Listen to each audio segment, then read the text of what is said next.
What is up, guys? My name is Stephen Guidani, 5 Tool Sports Science, right here in Baton Rouge, Louisiana. We got a great video coming to you today from Jacob Misiorowski and a pitching mechanics breakdown of him. So let's hop right into it. All right, so I couldn't find very much information on like weightlifting, but he's 6'7", like 195 pounds or 197 pounds, so he's very lean. For an injury perspective, he probably wants to try to add more lean muscle mass to try to keep him healthy because he's throwing the baseball very hard. You know, he's averaging like 99 miles per hour on his fastball. He's topping out at 103 miles per hour. So he's putting a ton of torque on that arm. The best way to protect against that is going to be, you know, building lean muscle mass, building global strength, specifically in the arm, keeping that arm as strong as possible to fight against fatigue and trying to keep that arm healthy for as long as possible. So athleticism, again, there's just not a lot of information out there on him, but you know, he's long, he's lanky, he does look reasonably athletic in his mechanics. He's you know, separating at a really high level. He looks like he's moving really fast. He's blocking his front leg very aggressively. So I would imagine that he has some pretty good athleticism. Mobility, he looks very mobile. He's getting into very deep ranges of motion, so that's definitely one of his strengths. Again, no public data on, you know, any plyometrics or elastic training. Mechanical work emphasis, we'll go through some of that. Injury history, he had a meniscus injury in junior college, minor high school issues, but generally healthy since he was drafted. He's got a contusion on his leg right now or something like that, no big deal.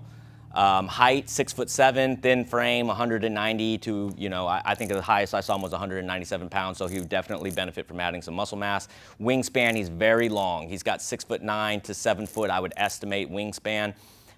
Leg length, very long legs, so again, that's just gonna help you a lot with leverage in terms of throwing baseballs harder. So let's get into looking at some of his biomechanics. So this is AI generated of just kind of you know, estimates of some biomechanical kinematics and kinetic information, okay? So kinematic sequence, pelvis, trunk, arm, hand. I think he sequences very, very well. Hip to shoulder separation, 40 to 55 degrees. I think that's on that more 55-degree side, so he gets a ton of hip to shoulder separation when he's hitting front foot strike. Pelvis angular velocity, 600 to 800 degrees per second. That's going to be how fast he's rotating his pelvis. I think that's probably towards the higher side as well. He looks like he rotates very fast. Upper trunk angular velocity, 1,000 to 1,300 degrees per second. That's going to be how fast he can rotate his trunk. I believe that is going to be closer to that higher end of 1,300 degrees per second. Shoulder external rotation, that's going to be going into that max external rotation as he goes into ball release, 180 to 195 degrees. That's probably accurate. Elbow extension velocity is going to be how quickly he goes into the extension of his velocity of his elbow. That's, you know, 22 to 2,600 degrees per second. That's probably a little low. He's probably closer to 3,000. Arm slot, 30 degrees. Stride length, 90 to 105% of his body height. That's probably correct because his extension is like 7'5", which is really high for the MLB. Lead knee extension velocity, that's going to be when he's hitting front foot strike, going close as he starts to rotate, how quickly he can get from flexion to extension on his front leg. That's probably closer to that, you know, higher end of this of 350 to 550 degrees per second. He's probably closer to that, you know, 500 mark, which is extremely fast. So that's an elite movement. Forward trunk tilt is going to be as he's tilting his trunk forward over his front side. 35, I think it said 35 to 45.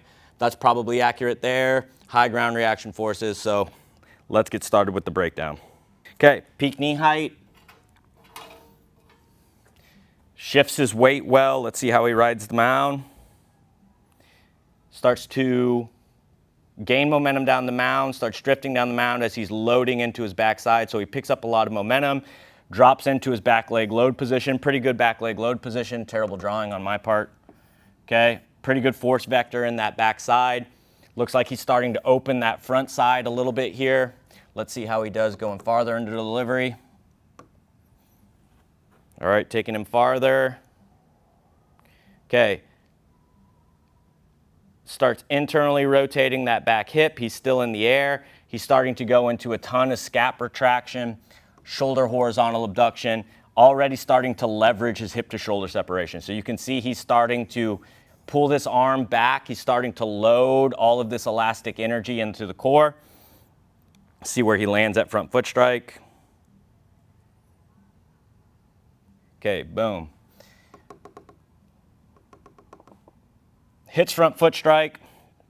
Ankle doesn't look all the way kicked through, but he still looks like he's getting pretty good amount of hip rotation. So this would be the angular velocity of the pelvis.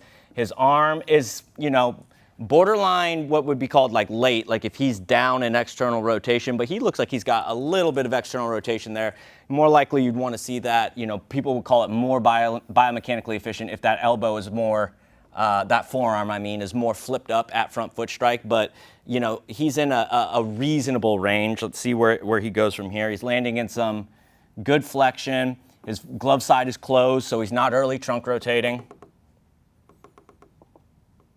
All right, so, I mean, this is definitely, you know, 45 to 55 degrees of hip to shoulder separation. I think that was pretty accurate on the AI's part there. Okay, there the forearm gets flipped up. Let's see how he goes through shoulder rotation. There's where that pelvis kind of fully clears. All right, there's his arm layback. That's easily 180 degrees of arm layback, okay? Now let's watch his front leg. Let's see if he gets some of that front leg lead knee extension velocity. Yeah, he's definitely getting kicked back into that ball release. So there's ball release somewhere about there. He gets really good. Get all these out of the way. He gets really good front leg extension, and then there's his forward trunk tilt. So that's a ton of forward trunk tilt. That's probably 50 to 60 degrees of forward trunk tilt. So the AI was definitely wrong there. I think they called it like 35 to 40. That's about 50 to 60 degrees of forward trunk tilt, which correlates highly with ball velocity. So really impressive movement here. Let's look at a behind view, because this is 103 miles per hour for him. That previous pitch was 101. Let me get some of this off the screen for y'all. All right. All right, so again, leg lift, gets into that back leg loaded position. You can really see how he sets his force vector. It looks like he's doing a hook the rubber type of move here. Hooking on that rubber. Let's see how he internally rotates. So here he's starting to internally rotate that femur, okay? That's going to be when he's starting to power some of that angular velocity of the pelvis, okay? You can see him load everything back. He keeps that arm kind of late to cock here. Let's see where he's at once he hits front foot strike. Okay, right about there's front foot strike. Okay, so look, so definitely better than in the last video where he has got that forearm in a much cleaner position where he's flipped up. Even he looks like he's gotten the hip to rotate significantly better. So on this 103, he looks like he's doing things more effectively here. That hip, it could just be the angle that we're looking at it, but this ankle looks more kicked through. That hip looks more rotated.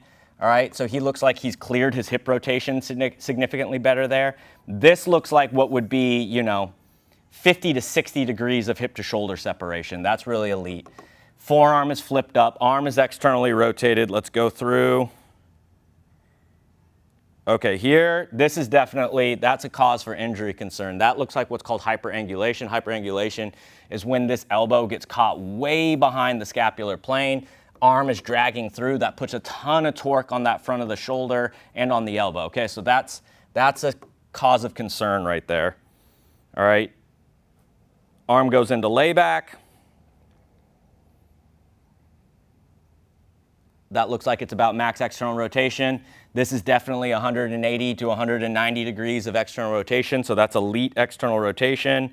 Out to ball release, again, really good forward trunk tilt, probably anywhere from 45 to 60 degrees of forward trunk tilt, and he looks like he's getting a really good front leg block. All right, so pretty elite mover, man. The things that would concern me, he's 6'7", 197 pounds. I would say he needs to add more muscle mass and more global strength to protect himself from injury as much as possible, okay? To that arm dragging, that's a little bit worrisome. He just has so much elasticity and he really times and coordinates and sequences his movements at an elite level. It's probably just going to come down to, can he keep enough strength in his body to fight the fatigue of a really long season in the MLB? Because he's throwing 99 to 103 mile per hour. This pitch is going to be 103. That's like Jacob deGrom-esque. Like, he's throwing sliders at like 97 miles per hour. He's basically Jacob deGrom 2.0 and possibly even a little bit better, okay? Jacob deGrom sustained a ton of injuries because he's built very similar.